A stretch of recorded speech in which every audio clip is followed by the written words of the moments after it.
Boa noite, Henrique. Boa noite, Carlos. Como vai? Tá bom? Tudo bem? Prazer em estar contigo. Prazer é meu enorme. Vi você ontem se apresentando muito bem também. Ah, gostaste? O tema ontem também Bom. foi interessante. Você faz muita reabilitação? Você indica a reabilitação com frequência aí, Carol?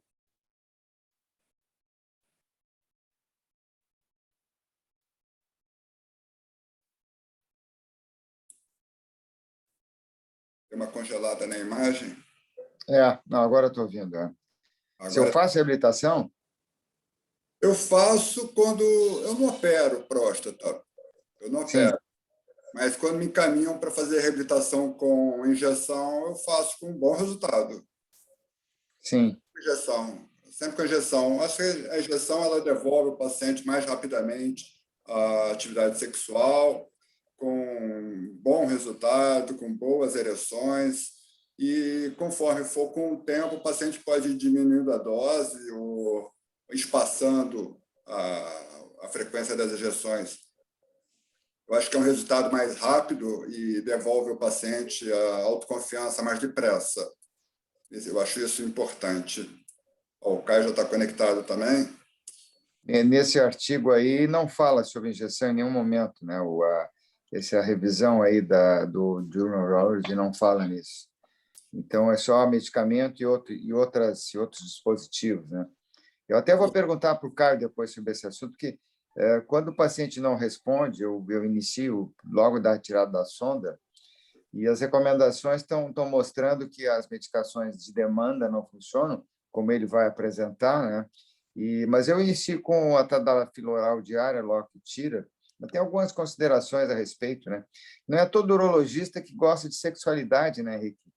E é uma coisa que demanda tempo, então eu até vou chamar atenção. Trabalho com psicólogo.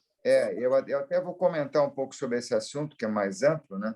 A gente não faz o IEF, não vê como é a ereção antes, a preocupação quando tem o impacto do câncer, né? O paciente, logo que opera, não sei se é a tua experiência, ele está sempre, no primeiro momento assim, que tem aquele impacto, está preocupado em controlar a urina, né? E a ereção, poucos assim, imediatamente querem. E a tendência até eles mesmos deixarem, e quando passa um tempo maior, e eu vejo não infrequentemente, o paciente leva a ter muito tempo e deixou de fazer o que tu está fazendo, que é a recuperação via a injeção, né? E aí já tem um corpo cavernoso já não funcionante, né? Isso foi o Montorsi até que descobriu inicialmente, né? A gente fazia lá nos anos 80, né? A papaverina surgiu em 88, lá num congresso foi em Boston, quando aquele austríaco, Stackel, apresentou, né? E a questão do Brasil, que a prostaglandina veio junto com a liberação do Viagra, né? Que a Upjohn foi comprada pela Pfizer, junto com a farmácia, né? E aí foi uma coisa interessante, né? E hoje não, é bastante usado. E a outra coisa que eu também acho que nós, médicos, nós fazemos a injeção antes do paciente usar em casa, né? Eu tô desde aquele tempo lá que o Zorniotti popularizou lá em 85 os achados do Virag de 82, né, Henrique? E eu aprendi lá em 85, aqui no estado, fui eu e o Tele que começamos, usamos a papaverina, né? Então eu fazia primeiro o teste terapêutico, né? Depois ensinava o paciente a injetar e num terceiro momento com acerto de dose ele ia fazer em casa. Então eu faço isso já há décadas, né? E duvido, os urologistas não fazem isso, o teste de ereção fármaco-induzida. Tu sabe disso, né? E vejo com muita frequência o jeito da receita do Caverjete, né? Ou do Trimix, ou que seja lá o que for, e ele não ensina, e o paciente que se vire. Então, eu acho interessante isso. O sucesso da injeção, eu vejo, depende muito, mas muito da intimidade que o médico tem com a técnica. Se o médico não se sente confortável em usar a injeção, não está acostumado a usar a injeção, ou ele não prescreve, ou ele faz isso que você falou. Aí você compra e se vira. É o que todo mundo faz, né? Não adere, é claro, o paciente não adere, ele tem medo. A injeção ela tem que ser feita no consultório, pelo médico, para o paciente constatar que é um método que não dói e funciona e que, devidamente instruído, aquilo se torna uma coisa viável. E com o tempo, se ele recupera, não precisa mais da injeção, né? Porque ele recupera, ele pode ir reduzindo a dose, espaçando a frequência do uso até retirar. Eu vou comentar sobre isso, sabe, também, eu acho bem importante. Na verdade, a revisão essa do trabalho não fala sobre injeção em nenhum momento. Eles fizeram levantamento. Pode entrar o Caio, né? O Caio já está aí na linha, estou aqui. Fernando Fácil também já está na linha. Eu já estou aqui te ouvindo já faz uns 5 minutos aqui. Ô, Caio, que prazer te ver. Tu está bem? Tudo Coisa bem, boa, tudo coisa ótimo. boa. A gente circula Maravilha. nas beiradinhas e não se vê, né? Não. Ainda estás me devendo aquelas fotos de Porto e Galinhas. É verdade. Maldita, hein? Ô, Caio, diz uma coisa, a aula já estava pronta ou você preparou para a apresentação? Oi? A aula já estava pronta ou você preparou para essa apresentação? Não, preparei para essa. Olha, eu fui atrás de um artigo aí que fosse bacana para discutir e eu achei de abril o artigo, mas eu li ele mês passado, estava aqui guardadinho para ler. Eu disse, agora é a hora para ler e revisar esse assunto e poder discutir, porque é um assunto que eu acho que tem uma miscelânea, assim, né? Todo mundo faz como acha que tem que fazer, nem sempre faz direito, não segue bem pouca coisa ainda em guideline, então eu achei legal trazer, até porque tem bastante gente experiente aqui. O Cairoli estava falando aqui em 88 e eu pensando, onde é que eu estava em 88, né? Eu estava no colégio ainda, né, tia? Pelo amor de Deus. Então, assim, é bom discutir com pessoas assim que vivenciaram esse início, né? Até para trazer experiência para a gente, né? Então, eu achei esse artigo, preparei agora para nós, para discutir junto com vocês aí. Uma honra. Uma honra. Bom. Então, vamos lá. São 9h03. Deixa eu ligar. Já está ligada a câmera. Gravação. Temos colegas entrando. Dia 10/6/2021. Hoje a gente vai apresentar o tema da reabilitação pós-prostatectomia radical. Quem vai apresentar é o Caio Smith, quem vai moderar é o Carlos Cairoli. E o Carlos vai falar um pouquinho. Carlos, fala o seu aspecto, a importância, em 1 ou 2 minutos, a importância da reabilitação peniana para o paciente pós-prostatectomia radical. A sexualidade é algo muito importante na vida, né? Faz parte do contexto de saúde, né? Muitas vezes, assim, os urologistas em geral até não têm a paciência de fazer a procura ou a explicação. Até se explica antes da cirurgia que pode haver uma possibilidade de 25%, 24% de disfunção erétil na robótica e 48%, acho que aparece no trabalho esse da revisão do Caio, na próstata aberta, né? E a gente tem que lidar com isso, e a maior parte dos colegas não vai proativamente atrás do problema, nem pré-operatório, nem pós-operatório. Então, seria muito interessante, pelo menos, ter um questionário estruturado como IEF, né? E ter de basal antes da cirurgia, para quando se operar e se tiver certeza, e a partir do ano 85, foi isso, acho que nós estávamos no Congresso de Nova York, em que o nosso colega, que depois popularizou a prostata radical, né, a nerve sparing, que ficou assim, comum a nós o procedimento, né? Mas mesmo passado todos esses anos, ainda há um descuido por parte da comunidade nessa situação da sexualidade e da ereção. Então, eu acho que a gente tem que ser proativo, fazer a investigação antes da cirurgia, explicar para o paciente, e acho pelo menos uma coisa como o IF é interessante. Agora nós estamos num projeto, até vou comentar, bem bacana, com essas máquinas novas que tem lá no Instituto do Cérebro, a gente quer fazer ver os nervos erigentes da próstata antes da prostaté e depois, né? Que aí tu consegue ver se houve realmente preservação. Porque sempre a preservação é descrita pelo médico, né? E nesse trabalho que o Caio vai apresentar, tem vários que têm nerve sparing bilateral, unilateral e tal, e é uma coisa bastante discutível. Eu acho que o assunto é muito interessante e eu tenho um prazer enorme em apresentar o Caio, que é um amigo de longa data, jovem, que está crescendo muito na urologia, e agora eu vou passar a palavra para ele, depois a gente faz alguma consideração. Boa noite a todos. Caio, você, vamos lá. Bom, gente, boa noite, então. Um prazer estar aqui com vocês aí para mais uma noite aí de discussão de um assunto tão relevante. Dr. Cairoli é uma pessoa muito especial, assim, desde do início da minha carreira, uma pessoa que sempre me recebeu muito bem no meio da urologia, vários congressos juntos, encontros. Então, foi muito bom, assim, convidá-lo e que ele aceitou participar desse encontro conosco. E eu escolhi esse artigo porque justamente é um assunto que agora está se falando bastante com a introdução da prostatectomia robótica, né, que está se difundindo muito em termos de recuperação da função sexual após a cirurgia. E a gente sabe que a função sexual ela é um tópico muito subjetivo. Se tu levares em consideração o cirurgião, então fica mais subjetivo ainda, né? Porque qualquer reunião de uro-oncologia que a gente participa, os pacientes sempre são continentes e potentes, quando se discute recidiva de câncer e tal. E a gente sabe que isso às vezes é uma expectativa que o cirurgião tem, é que, na verdade, que o seu paciente fique assim, né? Mas quando a gente faz questionários, e isso é a importância do IEF, né? Quando a gente tem uma medida objetiva, a gente consegue ver esses números um pouquinho melhor. Então, eu vou apresentar esse artigo para vocês.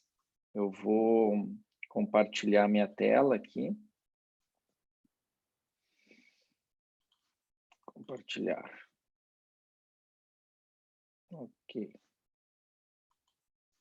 Vocês estão vendo? Perfeito. Bom, então, eu sou aqui de Porto Alegre, trabalho no Hospital Moinhos de Vento e na Santa Casa. Esse artigo ele foi publicado no Journal of Urology, agora em abril. Ele é uma revisão sistemática e uma meta-análise de ensaios clínicos randomizados. É um estudo multicêntrico, tem diversos serviços do Oriente, da América do Norte, da Europa. Dentre os autores aqui tem o Dr. Montorsi, que é bastante conhecido aí de todos nós. Então, como é que ele começa esse artigo, né? Ele falando um pouco dessa disfunção erétil pós-prostatectomia radical, vocês podem ver que, segundo as revisões aí que a gente teve, pode variar de 20% a 90%. Né? Então, quando a gente vê um número desses, a gente já começa a pensar que a gente não está sabendo muito bem como é que isso acontece. Né? Mesmo depois de uma cirurgia nerve sparing, a gente sabe da neuropraxia, da recuperação neuronal, né? Que a gente, inevitavelmente, não existe como tu fazer uma cirurgia de próstata radical sem que tu te aproxime do feixe vascular nervoso. Né? Isso é impossível. Então, existe algum tipo de dano. Um dano um pouco maior, um dano um pouco menor, mas é sabido que vai haver esse dano. E essa neuropraxia está descrita que ela pode levar até 2 anos. Né? Então, isso já é um conceito antigo de que pode haver a recuperação da função erétil em até 2 anos, após a cirurgia. Esse artigo ele revisou só pós-prostatectomia radical considerada pelo cirurgião poupadora de nervo, né? Então, não foi aqui contemplado nenhum estudo com cirurgia que não foi nerve sparing.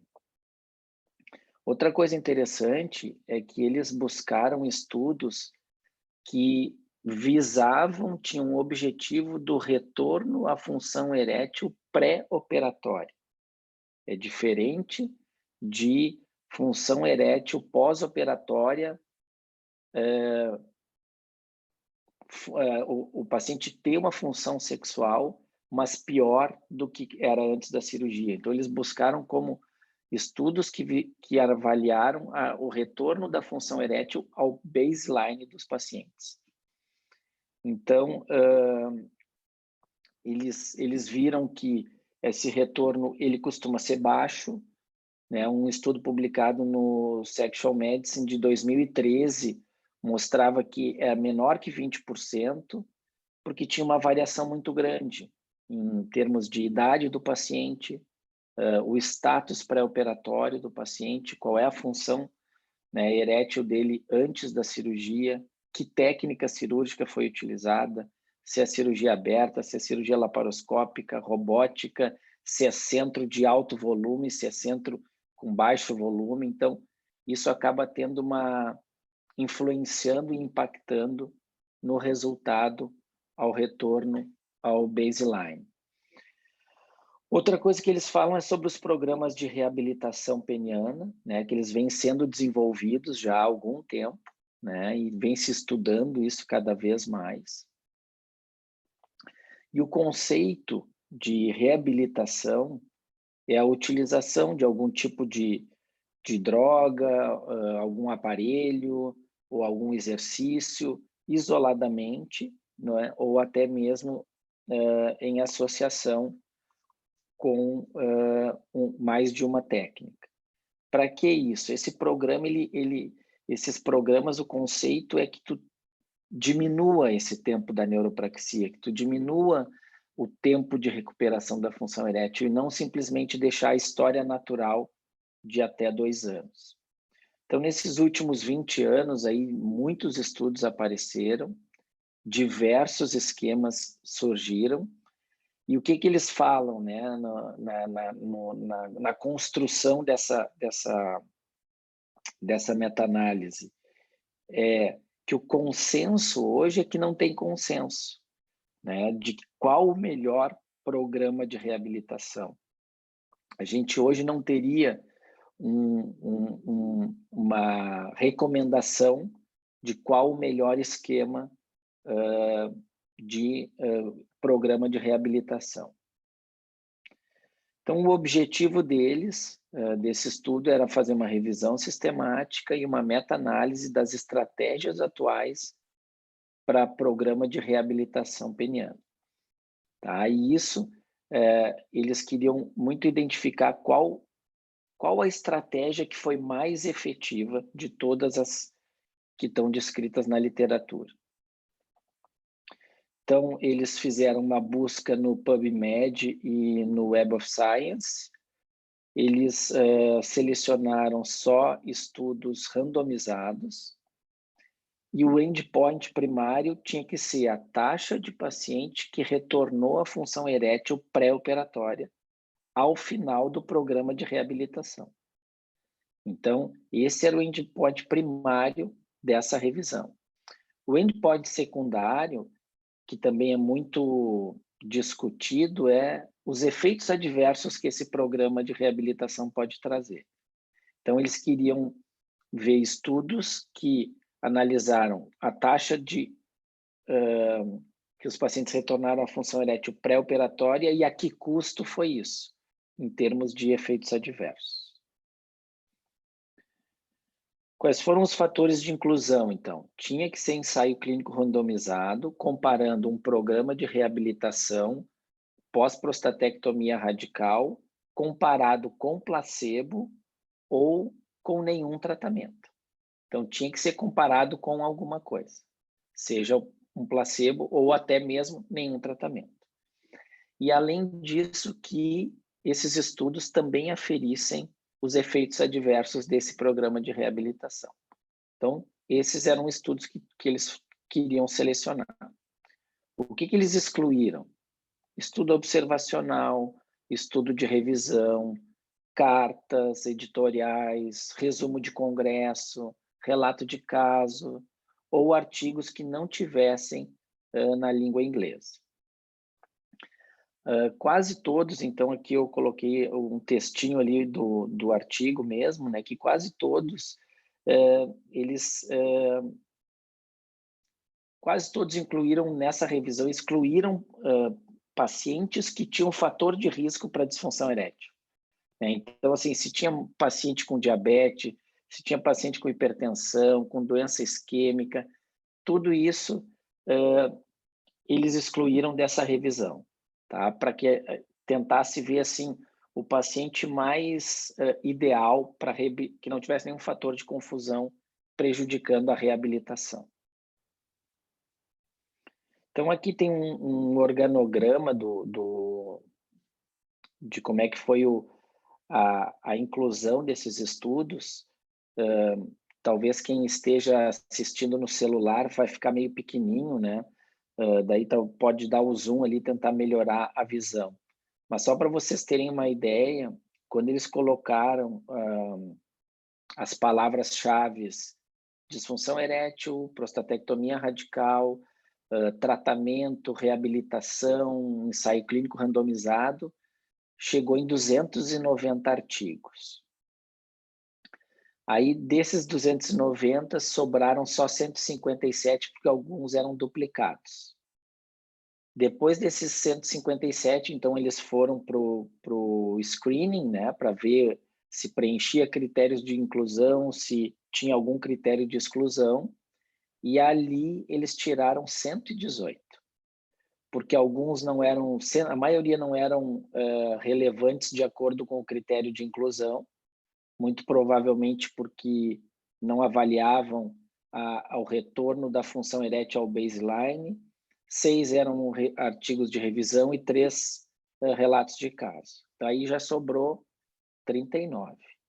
Depois desses 39, eles acabaram excluindo 17, porque os dados não eram muito claros, principalmente em relação ao retorno da função erétil no baseline, que isso eu acho que era o foco deles nessa revisão. Então, o que aconteceu? De 290 artigos inicialmente, ficaram em 22. Né? Então, menos de 10%, o que também já mostra como é difícil avaliar a função erétil nesse tipo de paciente, né? Porque justamente tem muito dado subjetivo, tem muito método diferente, muito método, às vezes, até com algum viés muito importante. A qualidade da metodologia, eles fazem muita questão de falar, né, que a Cochrane, ela tem uma ferramenta que é o risco de viés. Então, essa ferramenta ela ajuda a selecionar estudos com menos viés. Então, isso eles utilizaram essa ferramenta e além disso, quando tinha 2 autores independentes que divergiam, eles utilizavam também para ver qual desses dos avaliadores tinha assim, qual deles era o que concordou melhor com essa ferramenta. Então, eles tentaram, de diversas maneiras, ficar com estudos realmente de qualidade e que tivessem justamente o que eles estavam querendo buscar, né? A resposta de qual o melhor programa de reabilitação que leva o paciente ao status pré-operatório. Aqui estão os 22 estudos. É uma tabela realmente grande, né? Mas que quem está vendo no computador consegue ver um pouco melhor. Mas por que eu coloquei essa tabela? Para vocês terem uma ideia de como eram esses estudos, já que eram tão poucos, né? Eles conseguiram botar numa tabela. E ali vocês vão ver estudos do Dr. Murrow, que é um cara que pesquisa muito essa área, do próprio Dr. Montorsi, do McCullough, do Padmanabhan. Tem bastante pesquisador respeitado, todos são ensaios clínicos, todos no baseline fizeram IEF, então essa é que o Dr. Cairoli estava falando ali antes da gente começar, né? É uma ferramenta objetiva que a gente tem, então todos os ensaios clínicos tinham que ter essa ferramenta. Os tratamentos, as intervenções, então, foram variadas, desde drogas tadalafila, sildenafila, 5 miligramas, 20 miligramas, tacrolimus, tinha até um estudo aqui com terapia hiperbárica, treinamento da musculatura pélvica, exercício aeróbico, vardenafila, prostaglandina intrauretral. Não tem nenhum estudo aqui com terapia intracavernosa, que a gente também comentou ali antes de começar a apresentação, que não tem nenhum estudo randomizado com droga intracavernosa e a vacoterapia.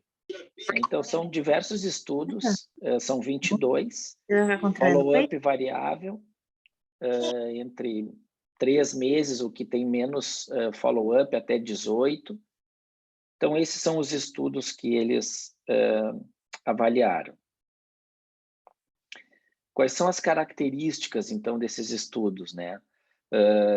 Tinha 2.700 pacientes, todos foram submetidos, todos tinham câncer de próstata localizado, todos foram submetidos à prostatectomia radical com preservação de nervo, seja aberta, laparoscópica ou robótica.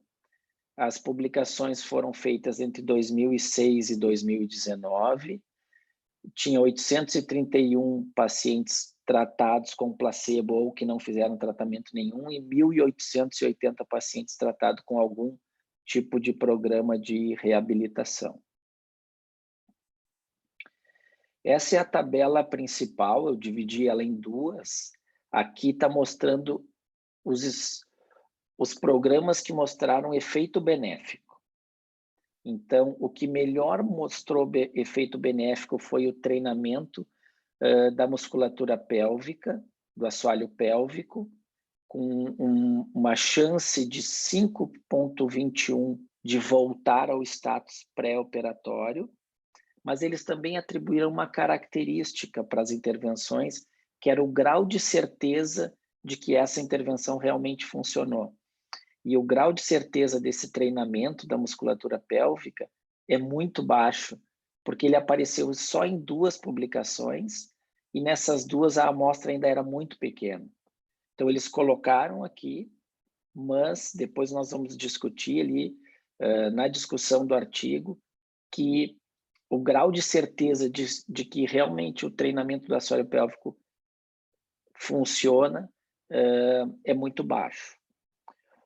O programa de reabilitação com efeito benéfico, com odds ratio de 4, então uma chance muito boa, foi com o sildenafila 100 miligramas dose diária. Então, esses foram os 2 programas dos ensaios clínicos randomizados que mostraram efeito benéfico.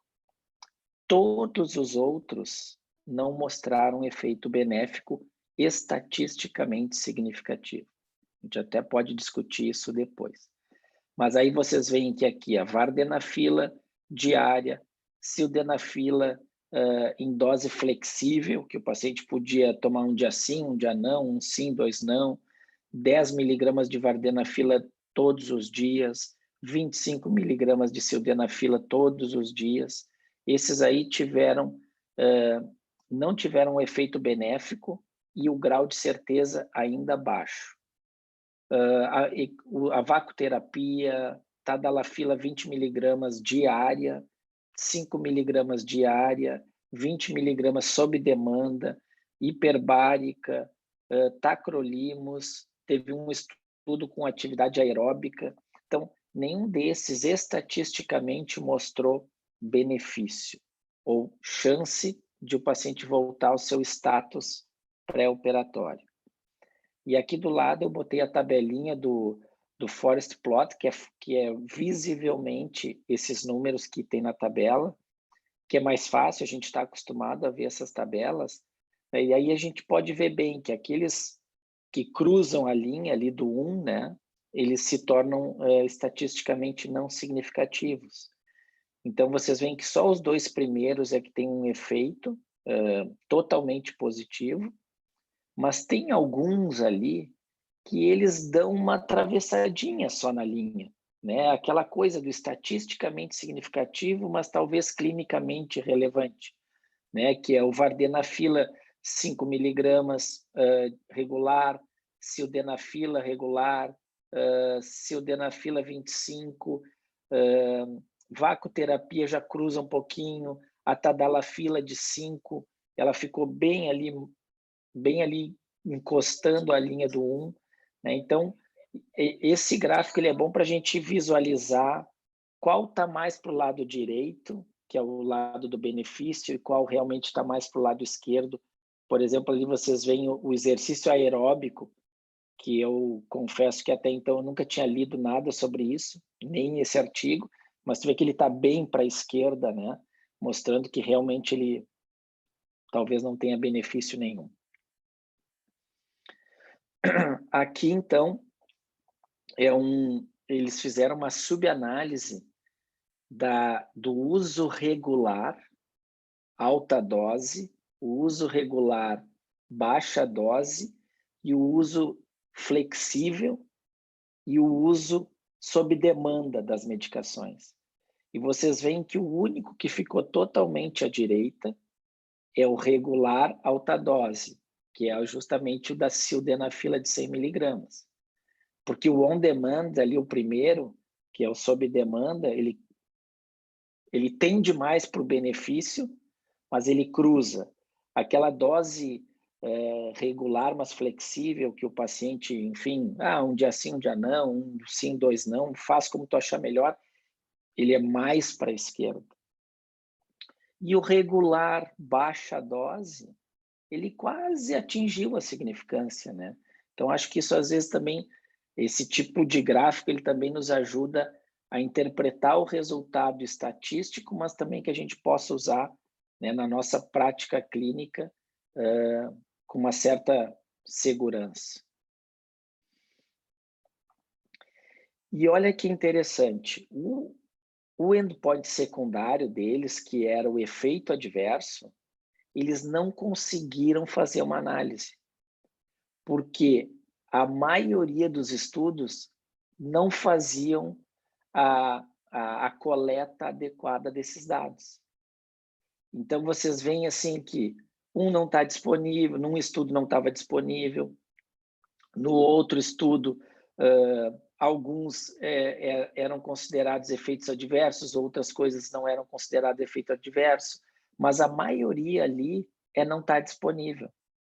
Então, aquilo que a gente tem, assim, a gente vai instituir um programa de reabilitação, né? A gente está propondo para aquele paciente algo que vai tentar trazê-lo para o status pré-operatório, mas também a gente não sabe o quanto de efeito adverso isso a gente está trazendo para o paciente e o quanto isso a gente está trazendo de benefício e um efeito adverso junto, né? Então, eles não conseguiram, apesar de ter selecionado 22 ensaios clínicos randomizados, teoricamente estudos bem desenhados, mas mesmo assim, esses estudos, a grande maioria não conseguiu fornecer dados suficientes para fazer uma meta-análise sobre efeitos adversos.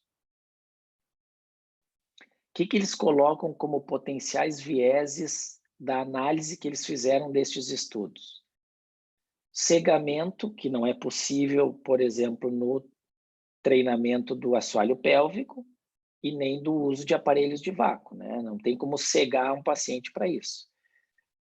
Além disso, o cegamento não realizado em alguns estudos com droga oral. Tiveram alguns que não eram estudos cegos.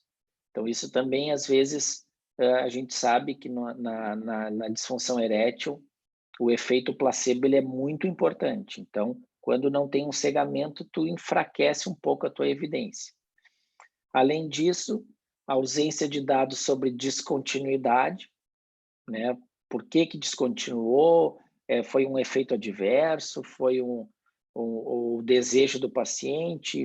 Qual o motivo da descontinuação? O uso de uma outra medicação concomitante?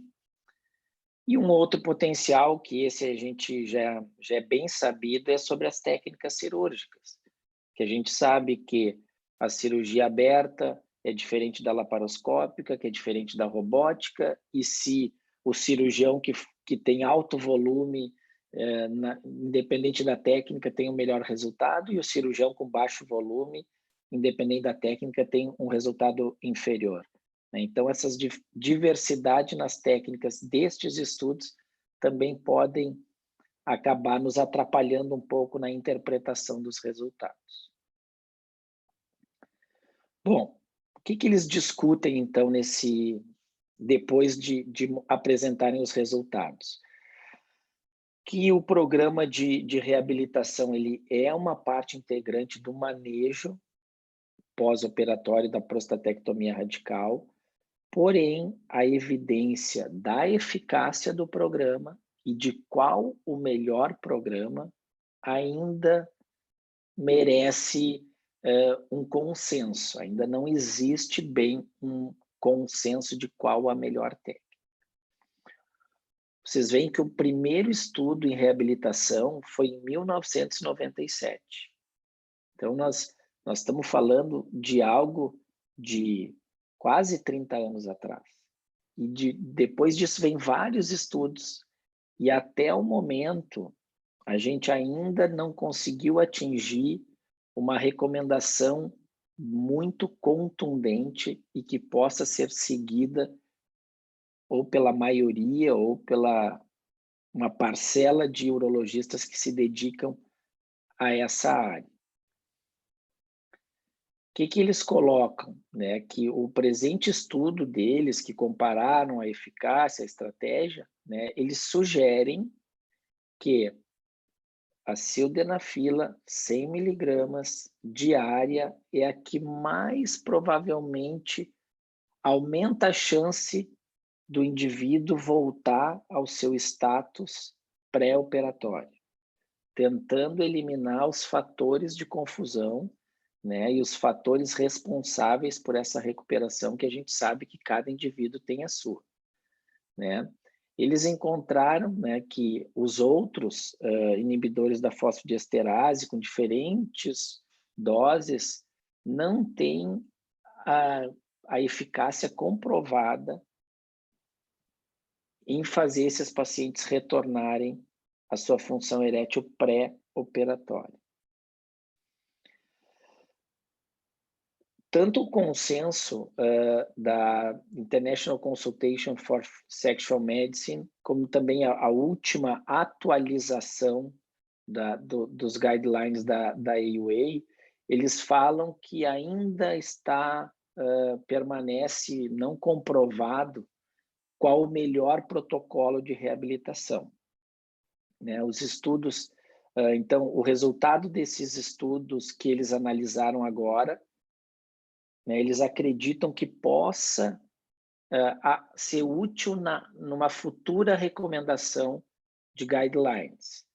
Então, o que eles fizeram aqui? Um esqueminha, um fluxograma, né, que eles, as estratégias depois de uma prostatectomia radical poupadora de nervos, né, aquelas recomendações que não são efetivas, as que são efetivas com um grau moderado de confiabilidade, eu vou usar essa palavra, ao invés de certeza, vou usar confiabilidade, onde aí se inclui, então, a sildenafila de 100 miligramas diária, e ali eles colocam também o treinamento do assoalho pélvico como significativamente efetivo, mas com um grau de confiabilidade muito baixo. As técnicas não farmacológicas, que é o treinamento da musculatura do assoalho pélvico, a câmara hiperbárica, exercícios aeróbicos, eles não foram mais eficazes que o placebo, em nenhum dos estudos. O treinamento do assoalho pélvico, como eu comentei antes, somente 2 estudos, amostra pequena. Os aparelhos de vácuo, eles se mostraram melhor que placebo, mas eles não atingiram a significância estatística. Então, isso não significa que eles não sejam eficazes, mas significa que talvez estudos maiores vão atingir a significância estatística, ou tu utilizar um equipamento desses em combinação com alguma droga oral pode ser que ajude. Nunca foi avaliado como um programa de reabilitação para tentar recuperar a função pré-operatória. Mas talvez, né, eles comentam que estudos futuros possam chegar nessa conclusão. Então, mesmo que eles tenham tido alguns resultados interessantes, eles fazem muito essa coisa de colocar as suas limitações desse tipo de análise. Então, o que eles colocam ali? Inconsistência de algumas ferramentas utilizadas, principalmente quando tem os questionários, que são, alguns podem ser validados e outros não. Outra coisa que eles colocam como algo que a gente tem que levar em consideração é a inconsistência dos scores, se eles utilizaram o score médio, né, se era a média do IEF, ou se era um número X de pontuação, se é abaixo de 15, acima de 20, 25, se é o IEF 5, se é o IEF completo, se é só o domínio da função erétil. Então, eles colocam que isso também são limitações desses estudos, porque muitas vezes a gente está comparando dados diferentes, tentando mostrar a mesma... só porque utilizou o IEF não quer dizer que eles são comparáveis. E sim, a gente tem que poder comparar o mesmo tipo de medida através do IEF. O que eles fizeram, né, para tentar diminuir essa limitação? Eles incluíram, então, estudos que só tinham IEF como questionário, era a única ferramenta, e, além disso, quando eles achavam que pudesse ter alguma coisa que não tivesse bem descrita, eles tinham que ter a possibilidade de entrar em contato com os autores para esclarecer as dúvidas. Então, isso também foi o cuidado que eles tiveram para tentar, e talvez isso fez com que eles diminuíssem tanto o N de artigos deles, porque eles tinham que ter essa liberdade ou esse meio de comunicação com algum autor, caso tivessem dúvidas sobre a metodologia do estudo. Então, acho que eles tentaram reduzir ao máximo os vieses desses estudos para tentar fazer uma análise a mais perto da perfeição possível, né? E desses outro aspecto que eles levaram em consideração, que é o seguinte, que as companhias, né, os laboratórios, muitos deles é que patrocinam esses estudos. E dos 22 estudos, 10 deles, ou seja, quase, vamos botar aí 40% dos estudos, eram patrocinados pela indústria, o que isso poderia aumentar a chance de resultados positivos e, consequentemente, né, um viés de seleção aí poderia estar incluído, né? E talvez assim, o estudo aquele que o resultado não foi muito positivo, a gente não publica. O estudo aquele que o resultado foi mais positivo, para nossa droga, a gente publica. Então, eles também discutem esse tipo de viés que pode ter acontecido nesses 22 estudos que eles analisaram. Então, gente, para não estender mais e a gente poder discutir, que eu acho que vai ser mais bacana discutir esse assunto, eu botei aqui a conclusão deles, né? Então, eles botam que os resultados deles mostram que o início precoce de 100 miligramas de sildenafila diária, depois de uma prostatectomia radical poupadora de nervo, é a melhor estratégia de programa de reabilitação peniana para que os indivíduos atinjam a sua função erétil pré-operatória. A dose diária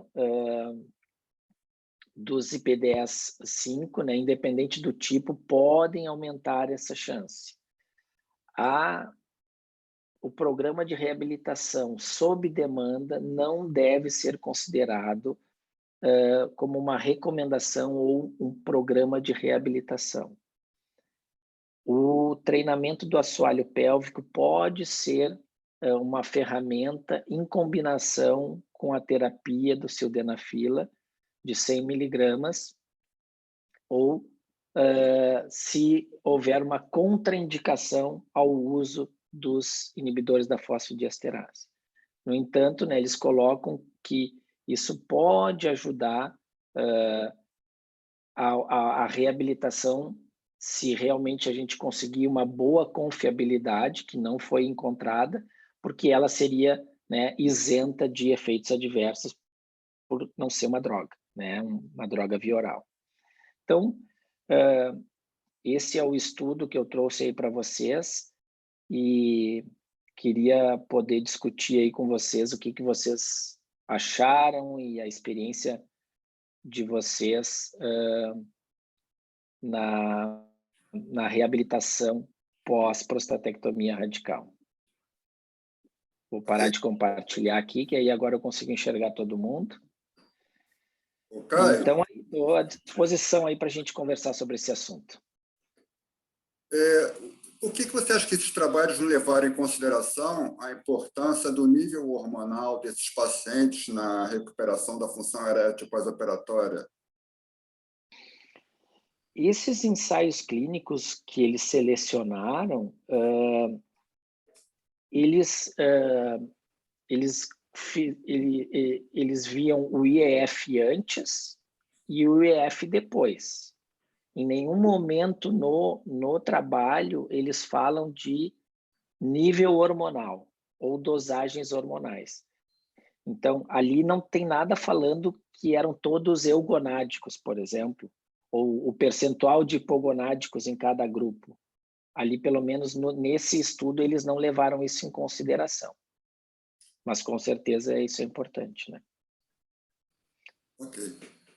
Cairoli, suas considerações, por favor. Liga o som.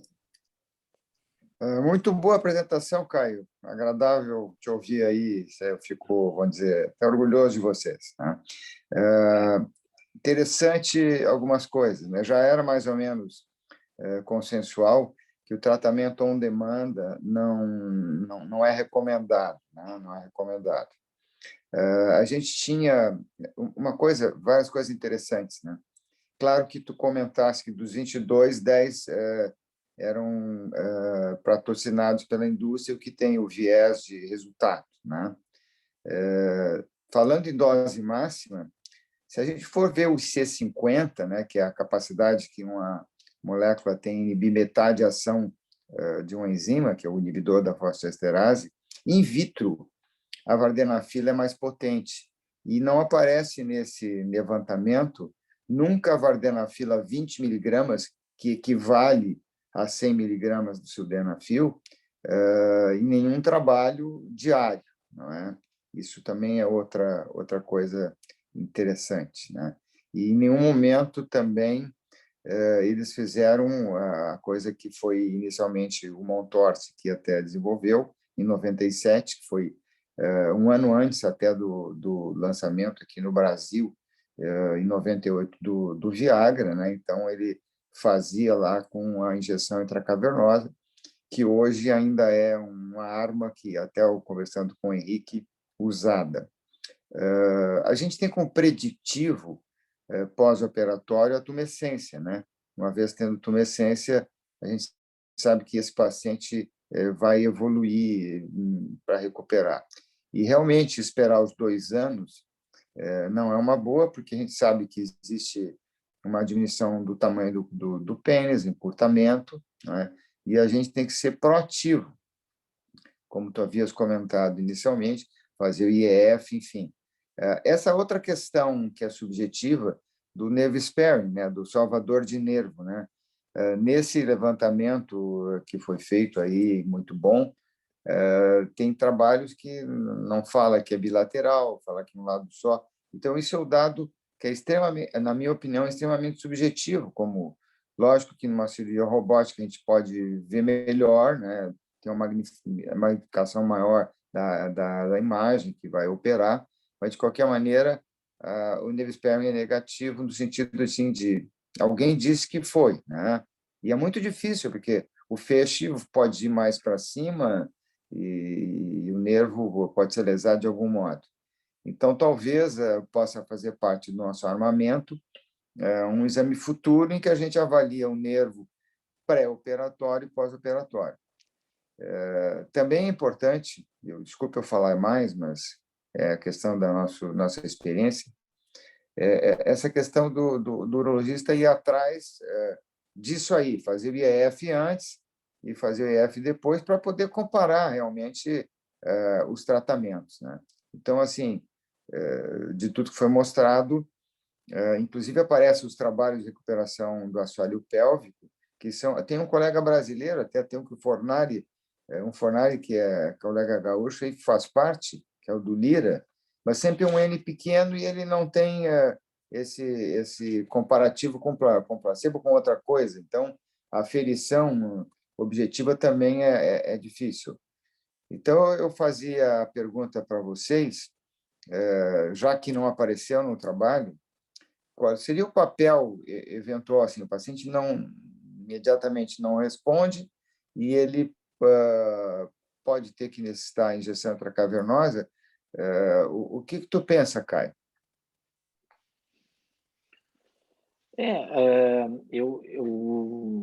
Eu venho de uma escola onde se faz, né, o teste intracavernoso, né, como o teste de ereção com fármaco intracavernoso, como um exame diagnóstico. Então, eu tenho essa rotina de utilizar, de oferecer, e quando oferecer, ainda ensinar, né? Que eu acho que é o que a gente estava discutindo ali antes, que é uma coisa que é pouco feita, né? E, claro, tem uma resistência, às vezes, por parte do paciente pelo desconhecido, né? Injeção intracavernosa, aquilo às vezes leva um certo receio. Nesse trabalho aqui, enfim, eles não contemplaram nenhum estudo com esse tipo de reabilitação, mas eu tenho daí experiência positiva de pacientes adaptados que têm boa resposta, né, e falharam a droga oral. Então, acho que não era o objetivo desse estudo aqui, não foi contemplado, mas ele faz parte do nosso armamento, né, de reabilitação. E eu queria aproveitar esse gancho, e eu estou vendo aqui que tem bastante gente aqui na nossa reunião hoje, e perguntar para os colegas qual o esquema que cada um usa, porque também isso é importante. Será que a gente está... Esse esquema que foi visto aqui nesse estudo de sildenafila 100 miligramas diária, eu nunca fiz. E fico imaginando se o efeito adverso não vai ser muito grande. Não tenho experiência com sildenafila 100 miligramas diária. A reabilitação que eu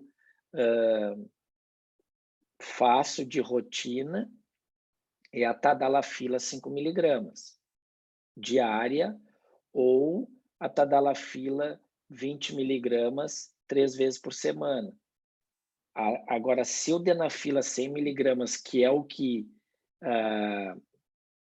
esse estudo trouxe, e eu acho que é muito bacana quando a gente vê um estudo e discute, e isso altera a nossa conduta, né? Depois que a gente lê e depois que a gente discute.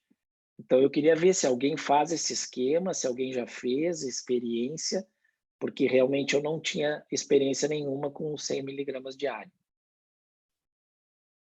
Você fica satisfeito com a resposta dos seus pacientes ao esquema que você usa?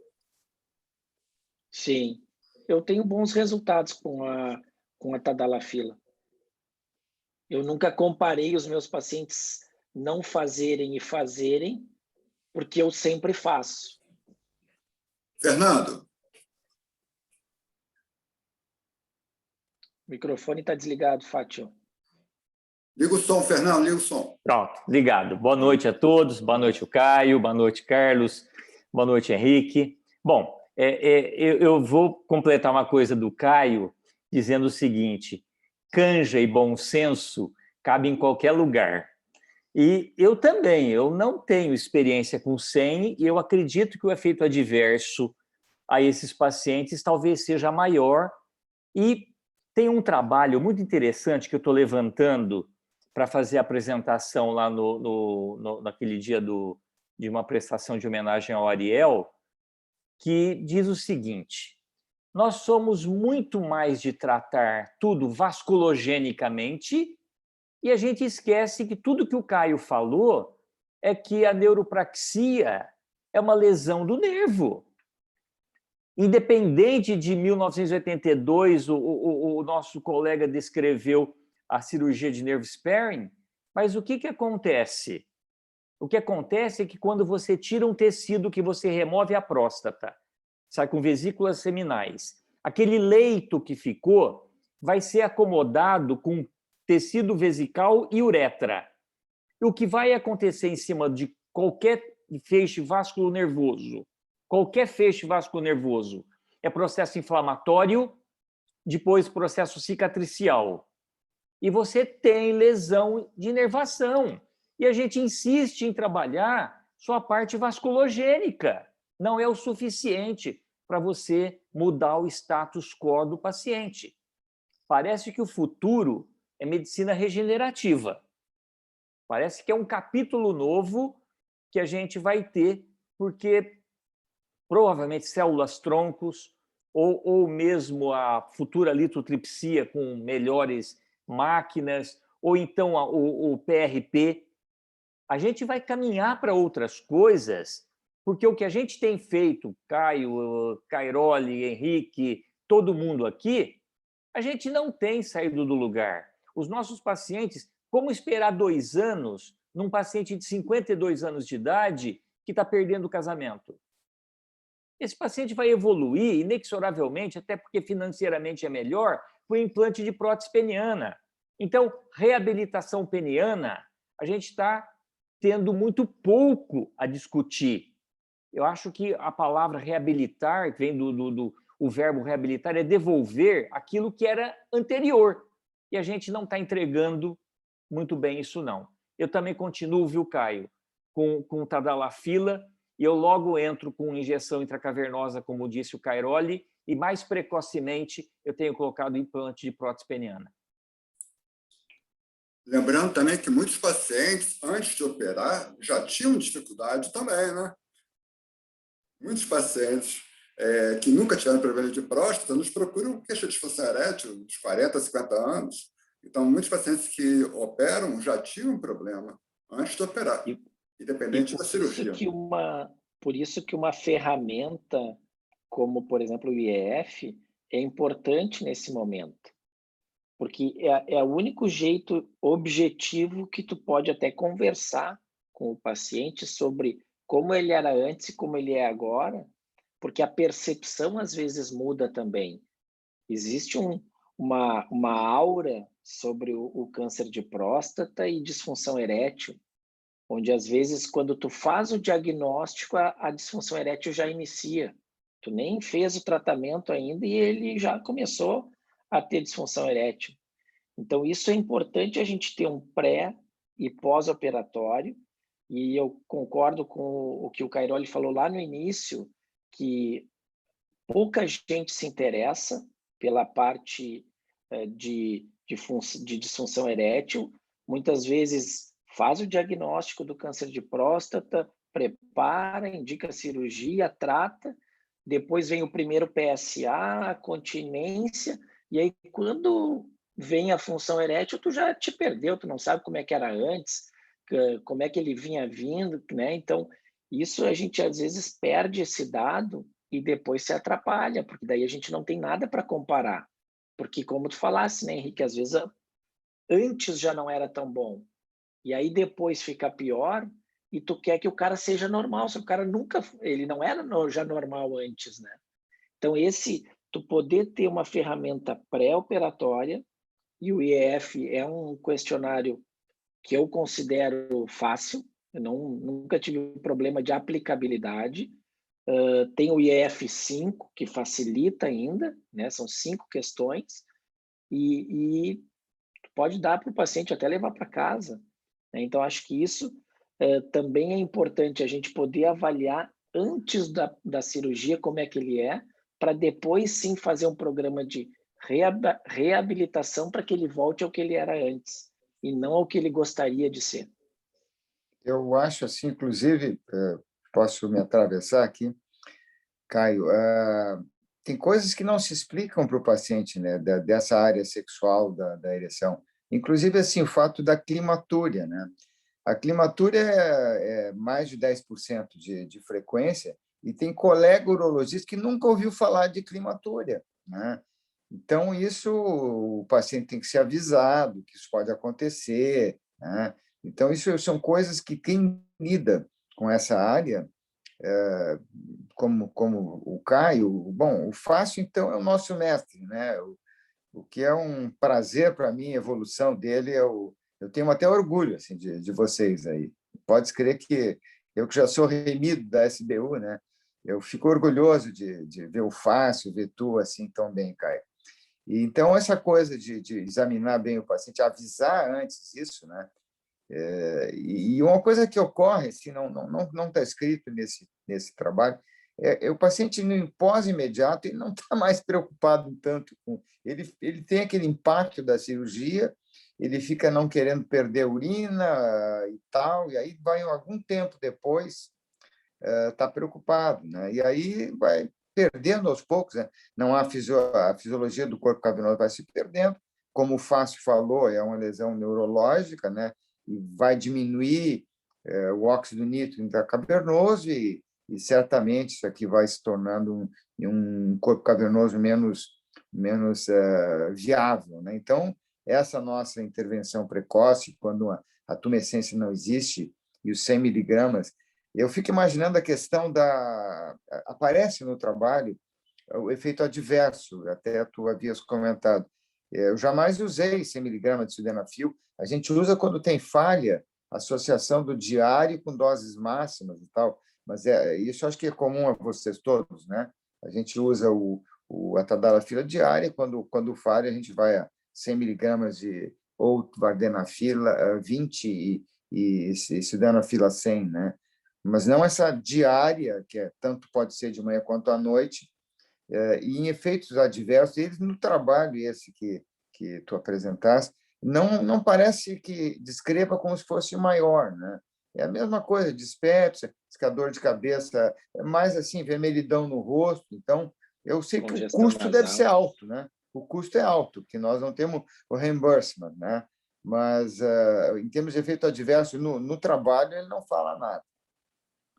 O custo aqui eu acho que ficaria muito complicado. 100 miligramas de sildenafila diário. Hoje o comprimido deve estar o quê? Uns 7, 10 reais, imagina. Isso aí os pacientes não vão aceitar tão tranquilamente, né? Acho que isso também viabiliza um pouco o custo aqui. Mas eu fiquei pensando ali eu acredito que vocês também passem por isso, né? Quando a gente vai conversar sobre a função erétil, principalmente, se está só o homem, ou às vezes está até o casal, eles costumam dizer, não, doutor, isso aí não nos interessa, não, isso aí deixa para depois. Agora o foco é o câncer.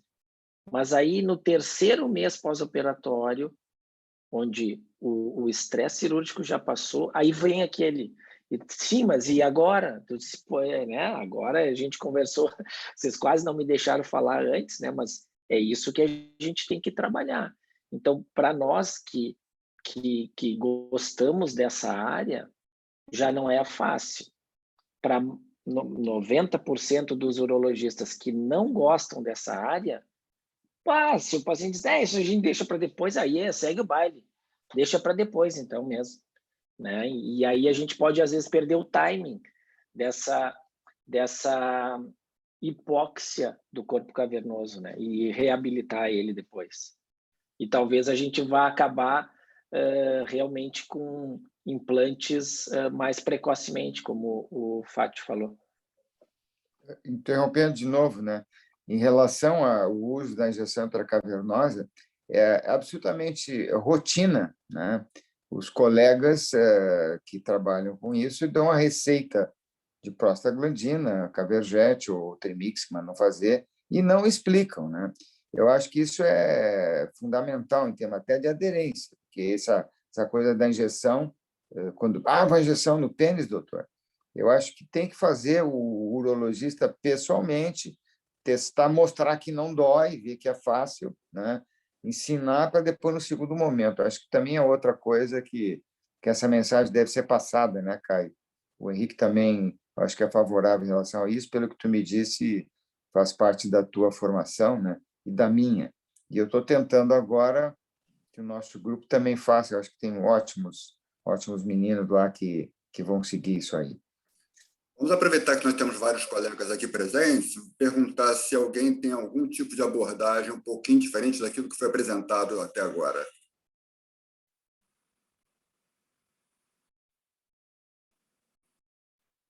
Liga o som.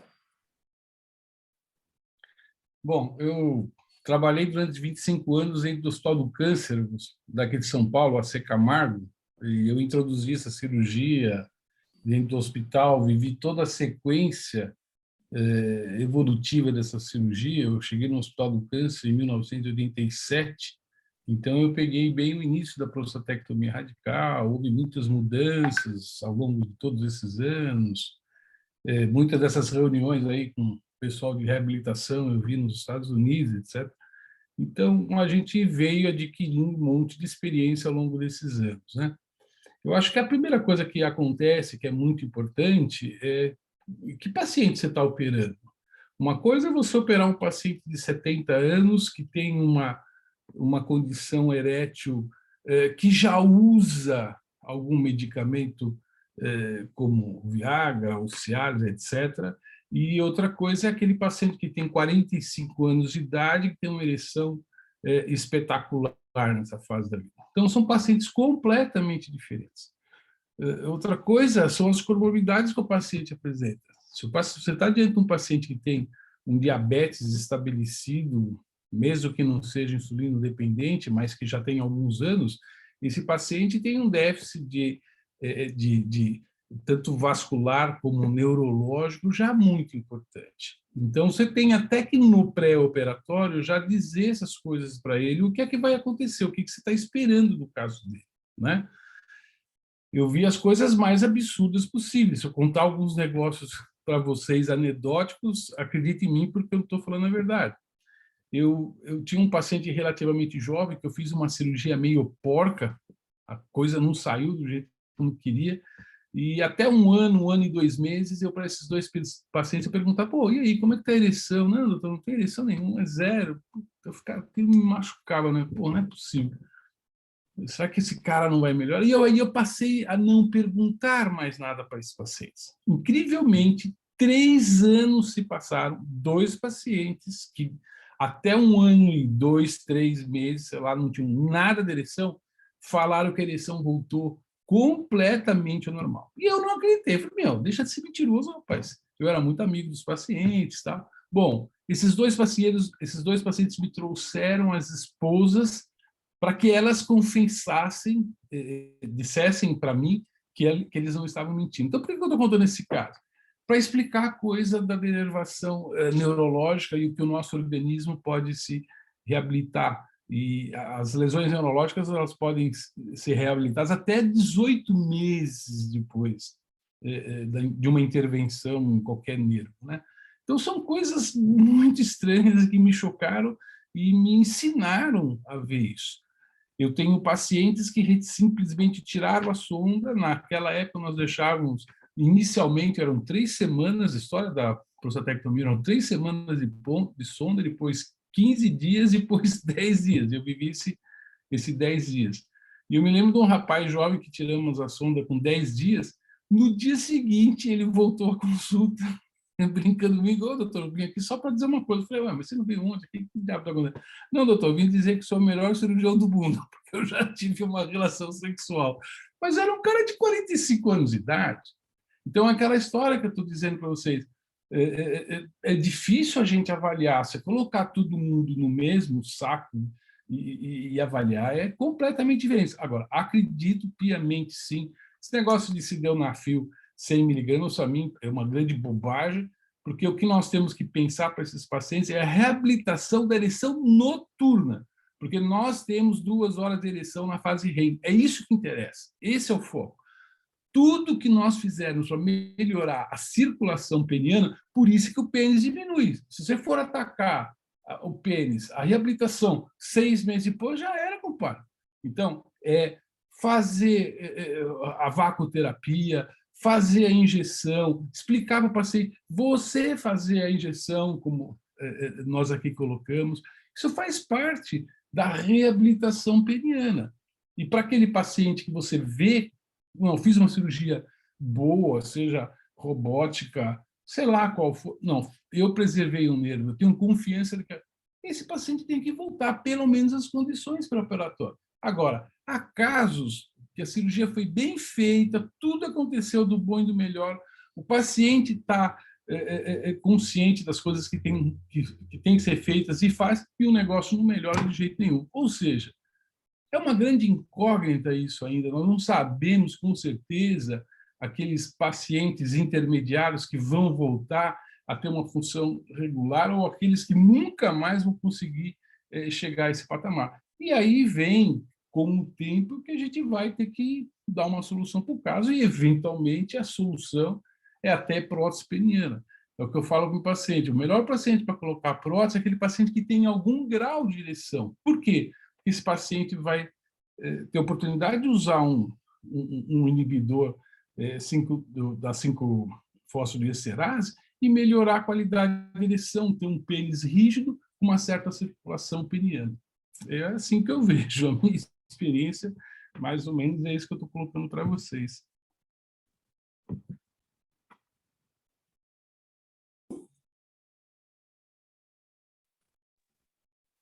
Eu já fiz, eu mando algumas vezes os pacientes. Antigamente tinha um aparelho de vácuo americano, era caríssimo. Eu mando ir para essas casas de sex shop, lá eles vendem, né? Tem vários modelos, alguns até automáticos, que são mais caros, e outros são com pressão mesmo, né? Você tira a pressão e o pênis entra em ereção. Eu acho que isso é uma coisa importante. Tem que trazer sangue para o pênis. Esse é o objetivo. Se é que fala em reabilitação, acho que não é só o comprimido. Você tem que pôr o pênis para entrar em ereção. O paciente tem que entender isso. Tem que se masturbar. Isso é uma coisa que tem que falar para o cara. Você estimule o seu pênis. Se excite, né? Porque se você conseguir isso aí, é um caminho. Tem pacientes que conseguem ter uma ereção regular, mas eles não conseguem chegar a ter uma ereção plena para ter relação sexual. Por que isso ocorre? É difícil, né? Esse tadalafila que o Caio usa, de 20 miligramas a cada 2, 3 dias, é um método muito bom, porque faz exatamente isso que você está falando. Coloca o pênis para funcionar. Isso mesmo. Alguém quer fazer pergunta, comentário?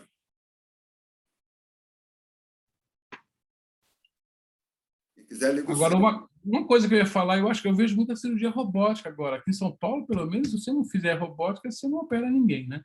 Eu acho que a cirurgia robótica realmente ela trouxe um ganho de conhecimento enorme e o robô facilita, sim, se o moleque for um bom cirurgião. Não adianta ser um... É o que eu sempre brinco com o meu paciente. Pô, não adianta dar uma Ferrari para um de nós aqui. Ele não sabe ligar nem a Ferrari, como é que ela vai correr? Se a gente acordar o Ayrton Senna, senta aí, acelera, ele vai voar, né? Então, eu acho que se o cara for um bom cirurgião, tiver um robô, souber ter a delicadeza, a finesse de operar, a preservação da ereção, a banda neurovascular, hoje é nitidamente superior, mesmo para aquele caso que seja bom para uma cirurgia aberta, o cara mais magrinho, etc., você consegue fazer uma cirurgia boa. Acho que o robô facilitou muito. E eu penso que isso é uma coisa muito importante para a melhora sexual desses pacientes. E comparar a cirurgia aberta com a cirurgia robótica, eu acho que a robótica tem vantagem. E, inclusive, até na própria anastomose. Porque eu nunca consegui fazer, lógico que é possível fazer, eu fiz um caso, acho, na minha vida, de uma sutura contínua. Acho difícil fazer. Robô é a coisa mais ridícula que tem fazer a anastomose, né? Porque você fica na cara do gol, enquanto que você está operando à distância, é complicadíssimo, né? Eu acho que o robô ajuda muito na reabilitação, no retorno dessa ereção, se feita, executada com excelência. Essa é a minha impressão. Vamos torcer que o Francisco está falando, a gente espera que aconteça. Mas os trabalhos feitos pelo John Hopkins e publicados em 2019 não mostram isso. Não tem nenhuma vantagem a cirurgia robótica comparada com as outras. Tem vantagens em termos de sangramento, tempo de hospitalização, mas o trabalho feito não mostrou ainda nenhuma vantagem. Porque o que eu expliquei é o que acontece no processo inflamatório.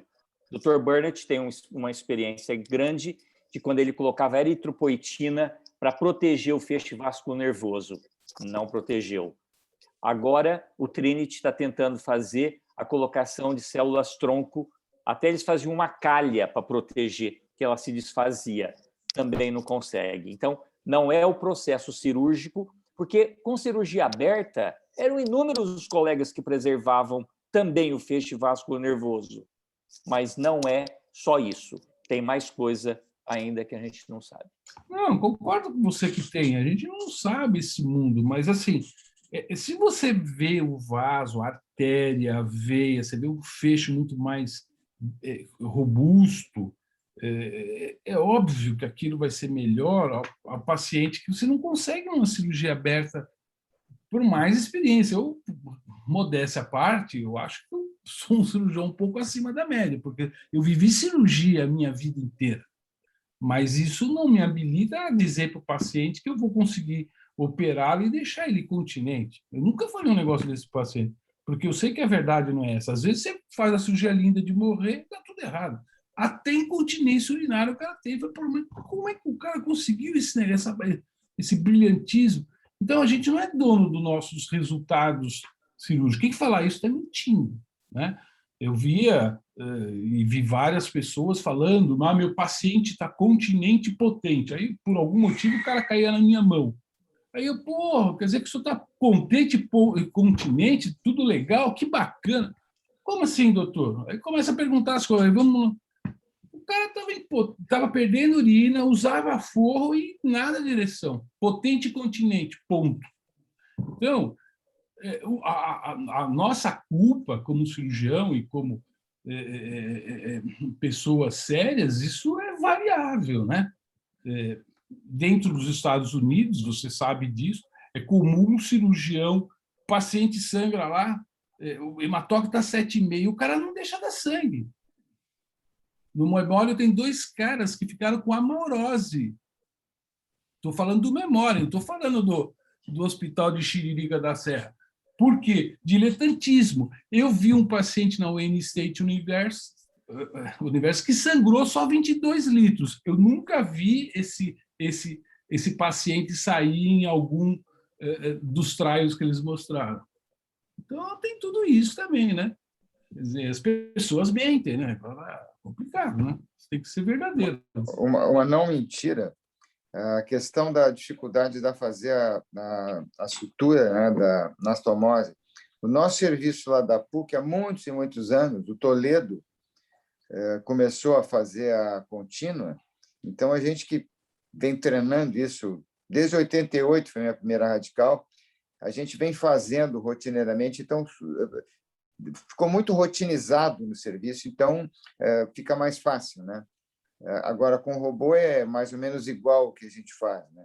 Então, é uma questão de a gente estar há muitos anos, assim, existe uma eu não rotinização de consegui. serviço.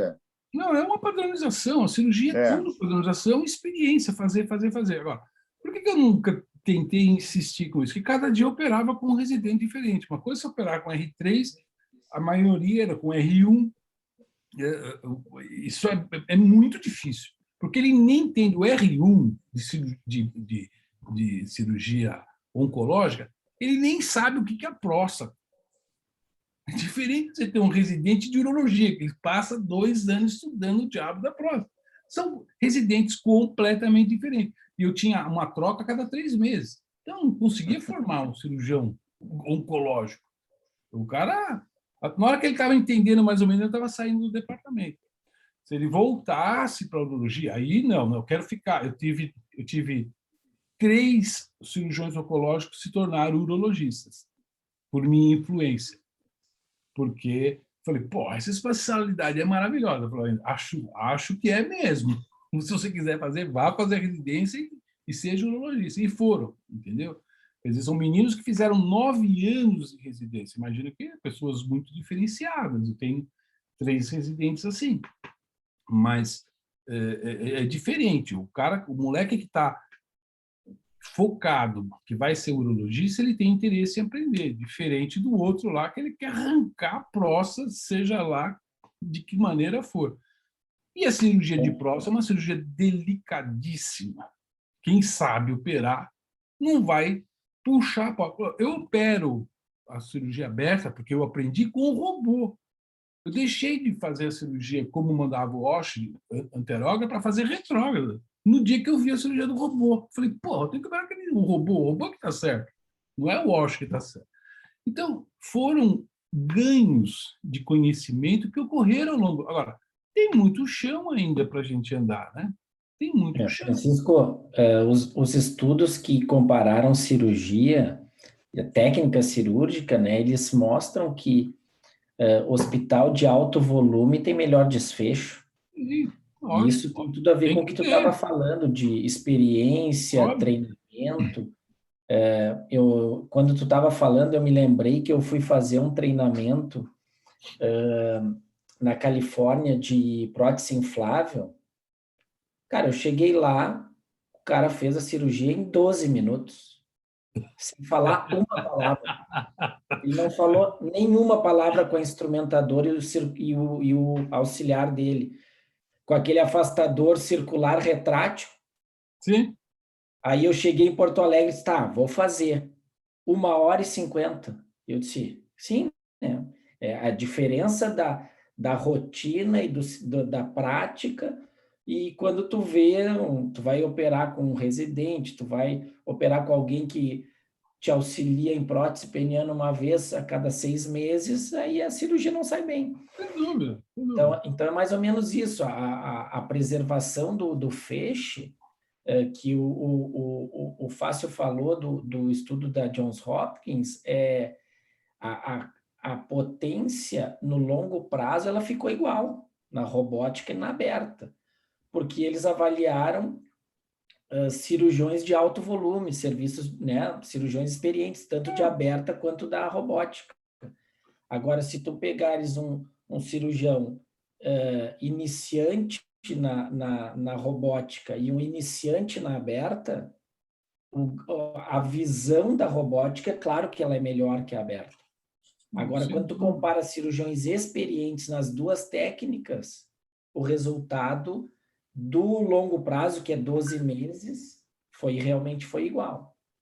Mas é questão do treinamento, né? Agora, a visão realmente, a cirurgia laparoscópica já nos dava isso, né? Olha, eu não vou falar o nome, melhor. A robótica agora de 3D ficou, que nem tu disse, fazia aquela anastomose ali, que antes era uma coisa que tu tinha que fazer bem, agora te facilitou muito, que tá na cara do gol, que nem tu disse, né? Eu não vou falar o nome de um cirurgião famosíssimo que todos vocês conhecem, mas pode imaginar que é um desses caras top dos Estados Unidos. Talvez esteja entre os 5 cirurgiões que mais operaram cirurgia aberta. Eu fui levar um paciente meu lá para ele operar. O cara era um monstro operando. Muito ruim, compadre, mas muito ruim. Bom, imagina um cara magrinho, tá? Filé para operar, panícula adiposo pequenininho, magrinho, bonitinho. Pô, tudo de bom. Todo é paciente que você quer operar. O hematócrito do paciente ao término da cirurgia foi de 27, a hemoglobina de 7,6. Ah, não, você viu um paciente. Não, eu citei cirurgia do cidadão. O cidadão nessa época, tinha 3.000 cirurgias. Você acha que ele vai aprender ainda a virar cirurgião um dia? Porra, assim, com 3.000 cirurgias, o cara está operando daquele jeito, compadre, para com isso. Você vê o cara falando, o cara é bacana lá na Airway. Então tem que tomar cuidado. Eu falo, tome muito cuidado com esses sábios da medicina, porque é muita falácia e pouca verdade, né? Isso acontece. O cara sabe tudo do câncer de próstata, mas as coisas não são reais do ponto de vista prático. E quando você vai ver a prática, foi assustador. Eu voltei pensando no avião, falei, cara, o que eu vim fazer aqui? Entendeu? Então, eu acredito que com todas as nossas dificuldades, eu pelo menos vi, não sei se eu vim de uma escola cirúrgica absurda, que realmente o AC Camargo tem uns moleques lá que operam o cão em forma de gente. Os caras operam muito bem. E eu vi isso por algumas vezes que eu fui nos Estados Unidos. O cirurgião lá, ele começa a operar muito tardiamente, é que nem um japonês. O japonês opera muito mal. Meu AC Camargo é na Liberdade. Eu recebi vários pacientes que vieram do Japão, operados lá, que tinham destruído o cara, meu. Então, lá tem toda uma hierarquia. Você começa a operar aos 32 anos. Imagina você passando ponto aos 32 anos de idade. Você acha que pode ser um grande cirurgião? Se você tiver que aprender piano, você vai aprender aos 20 anos de idade ou você vai começar aos 5 anos de idade para ser um grande pianista? Nós começamos a dar ponto aqui no Brasil com 2 anos que você está na cirurgia. Se você quiser no pronto-socorro, você vai suturar o coco de quem tomou lá uma pedrada, etc. Então, todas essas coisas fazem a diferença. Como é que foi a formação? Quem é que te ensinou cirurgia? Quem é que... eu vou falar um negócio aqui que vocês vão achar muito estranho. Até existe arte para fazer uma postectomia, compadre. Para você operar uma postectomia, você tem que ter algumas noções de anatomia, de conhecimento para fazer uma coisa de alto nível. Entendeu?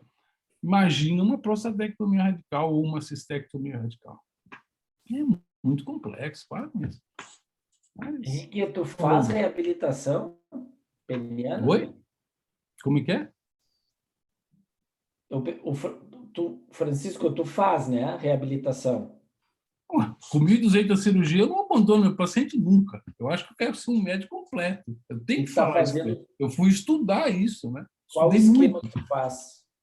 Não, eu sempre oriento meu paciente. Padrão, primeiro. Não? Oi? Tens algum esquema padrão? Não. O esquema tem que ser o mais prático possível. Tudo isso que eu falei para vocês, estimule o pênis, saber como é que ele estava no pré-operatório, a estimulação é muito importante. Se o cara tiver condição de comprar o vácuo, nem todo paciente tem condição, vai lá, compra, faça tudo que tem direito. Agora, você não vai começar a fazer reabilitação 6 meses depois, né? Para com isso. Claro. Porque o pênis perde ereção. Isso é que nem você colocar um gesso na perna. Põe um gesso na perna, depois do mês, olha a perna como é que está. Você acha que o corpo cavernoso não vai atrofiar, não vai fibrosar? É óbvio que vai. Então, não pode acontecer isso. Não pode. Então, se você quer ser um médico 100% ao longo de todo o seu tratamento, você tem que estar do lado do seu paciente. Ah, se eu volto aqui com 3 meses com PSA, se a briga está sendo para reabilitação, você tem que ter esse cara, no máximo a cada 15 dias do teu lado. Como é que você vai virar para o cara? Você volta daqui a 3 meses com PSA. Você tem que ver a testosterona do cara. Como é que não vai ver a testosterona, bicho? Tá cheio de pacientes. Pelo menos 25... Eu sou meio louco. Eu doso testosterona para todos os meus pacientes do pré-operatório.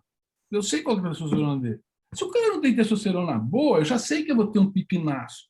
Como é que eu vou fazer com esse cara que já está com 275 de testosterona? Não é bom. O cara tem 60 anos de idade. Como é que você vai fazer isso aí? Foi depois do pós-operatório que eu vou fazer? Não. Porque eu já sei o que vai acontecer na evolução. Então, o tratamento da reabilitação começa no momento que você conhece o seu paciente. O que você vai fazer com ele? Antigamente, nós operávamos o paciente com um fragmento. Tinha 5% de um fragmento, eu ia na mesa e fazia uma prostatectomia radical. Nenhum maluco aqui vai fazer isso hoje em dia. Ou seja, a medicina mudou. Nós estamos vivendo outro momento. Agora, tem muita coisa que dá para ser feita. Eu acho que isso é fundamental. Fundamental. Estar do lado do seu paciente. Esse paciente que quer porque quer ter o retorno da ereção, se você abandonar o cara, bicho, ele vai procurar outro. E eu acho que tem que procurar mesmo. E você, o médico dele, lá abandonou o cara. É complicado.